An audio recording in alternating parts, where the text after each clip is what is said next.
Hey you guys, good morning, good morning. We talked about flipping in stages today. We are going to be sharing today, I'm going to be sharing with you how to flip a property, and we're going to walk through the stages as I go through this flip with my client. So before we get started, I'm going to let you guys chime in and do me a favor. On the left hand side, hit the share button. On the right, hit the hearts, because you know I want to love you back. Good morning, good morning. Hey Reggie Taylor, I see you. Welcome, welcome. Yes, yes, yes. Today we are talking about flipping. Hey Jackie Neal, I see you.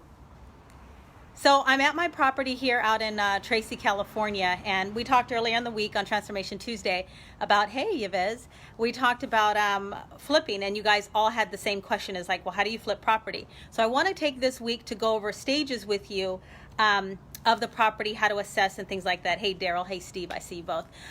So let's get started, and I'll give you guys a second to continue to chime on.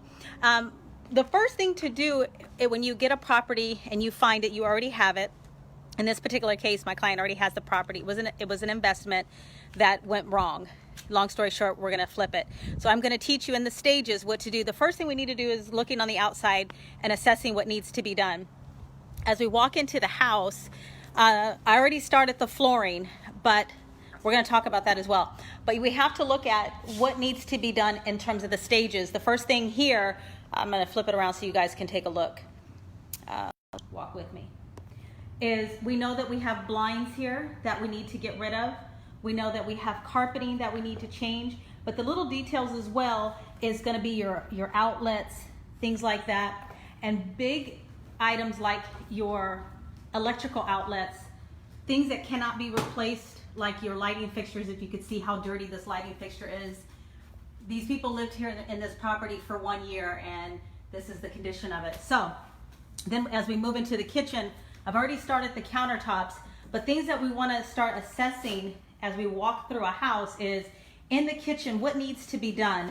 You guys can take a look at these cabinets. They're not in good shape at all, but what I'm going to do is basically refurbish these cabinets by painting them white, and we're going to walk through the stages of this house every single week through every single stage, because I want you to watch the transformation. So when you have your own flip or your own investment property and you're trying to figure out what colors do I use, things like that, we're going to talk about all of those things, but I want you to see it done in stages, because if I show it to you all at one time, you're not going to grasp the concept. So let's go over it slowly but surely. All right, so the first thing in this kitchen that we're going to do is, when you're working with your contractors, is finding out how much they're going to charge you. Generally speaking, when we go to the floor, let's flooring. I want you to start with the flooring. The first thing that has to be done in the house is the flooring, not the carpet, but any wood or anything like that that you're going to lay down. All right? And I want you to use colors. This right here is a wood laminate. It's super cheap. For this whole kitchen, for the flooring as well as the countertops, I think I paid like $7,000 for all of the countertop space. And this is a lot of space. This house is like 2,100 square feet. So the other thing we're going to do in here is we're going to replace all of the appliances. And appliances, you can generally get them super cheap at places like, you can go to Home Depot. They have like these really inexpensive packages. When you're flipping property, you guys, I want you to put your money on the flooring and put your money in the kitchen, on the countertops, changing the colors. Keep these, although these are not in great shape, as you guys can see, all you have to do is repaint them, add little knobs, and this kitchen will totally come to life. All right. So lighting as well. So with this lighting, we're going to keep the lighting that's in here, although it's old and looks archaic. We're going to just basically paint it white and make it pop. Those are little things that you can do to keep what you have existing and to reduce your budgets.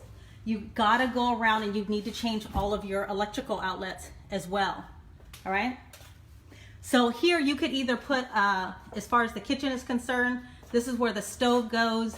This is where the microwave goes. You can either put a microwave or a hood vent. You're gonna get more benefit having a microwave here versus a hood vent, because most people are looking for those things, all right? So as we walk through this property, you guys can see it's not in good condition at all. This is the flooring. And again, these people only lived here for 1.5 years. So for the fireplace, you're gonna keep the fireplace like it is, but paint it, turn it white. The walls are gonna become a light gray. Right now in the marketplace, the colors that are hot, honestly, are grays and white. So grays, white, yellow are really kind of the colors that I tend to stick with, and black. So just make sure when you're doing your flooring should be in a gray brownish family. Your walls should again also be a light gray. I usually use a color called Revere Pewter. I think Sherwin-Williams makes that. So just colors that you need to make sure that you're attracting to the general population that's gonna pull and attract your buyers, all right? So your flooring, your lighting, your electrical stuff, all of those things. Now, where do you find your contractors to do the work?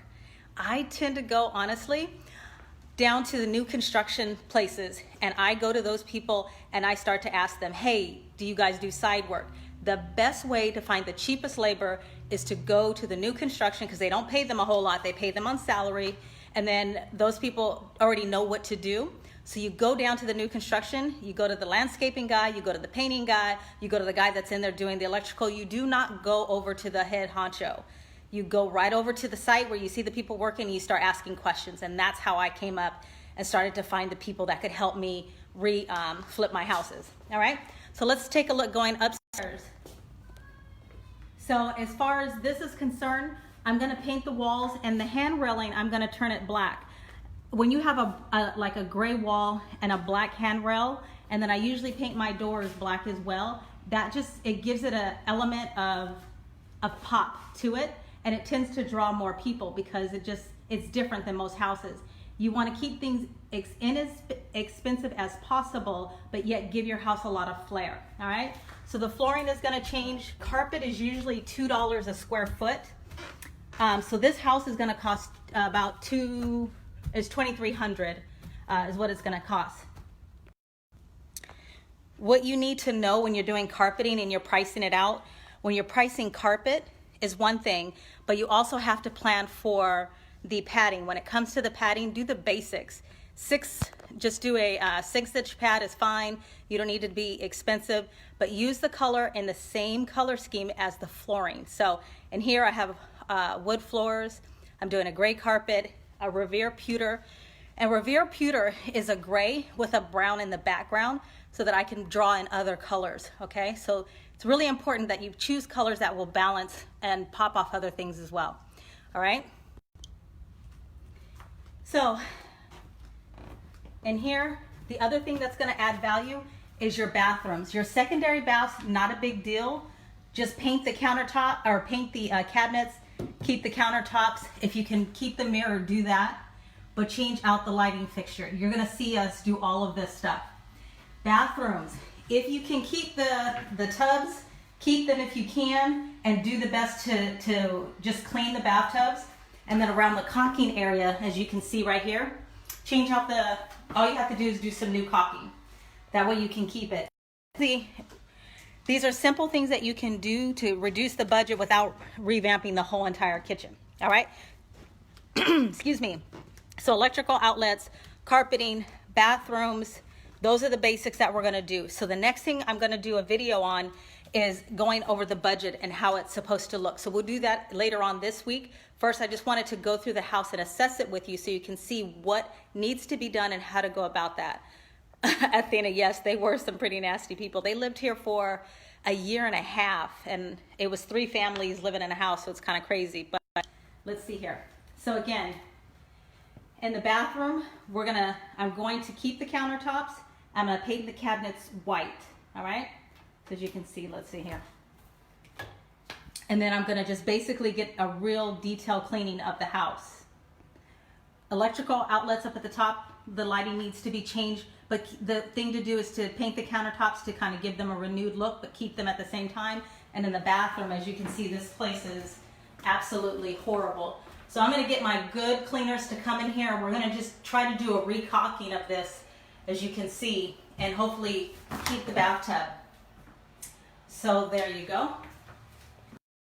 So you guys got a chance to look at the housing with me. When it comes to cleaning, expect a good deep cleaning, you guys, is gonna be about $250 to $350 for good cleaners. Now, here's a little tip. If you have blinds in a house that are absolutely broken, like in this house, let me show them to you. As you can see, they're broken. I'm not gonna spend the money to replace them because blinds are not gonna give me money in return. I'm gonna take the blinds out because it's gonna make the house brighter. So just go ahead and take the blinds out, clean the windows, And then you can also see, as we walk through here, all of the screen doors and the screening are all broken. So for me, I'm not going to replace them because we're on a super tight budget at this house. So what I'm going to do is just take them off completely and get rid of them and not use them and just clean up the windows. So that's a way to keep the budget down. Don't worry about those things because it's not that big of a deal. All right, so there you go. That's what's happening with this house. Later on this week, we're going to sit and we're going to go over the budget and what you need to do when it comes to your contractors. Today we talked about how to assess the house and where to find the contractors. You find them at the new builds and you go to each one and you stay away from the head honcho because he's not going to give you a good price. It's the ones that the workers that are on site. If you guys have any questions, put it down in the comment. I'll reply as soon as I can. Otherwise, we'll see you later on in the week. And Transformation Tuesday, I'll see you then too. Bye-bye.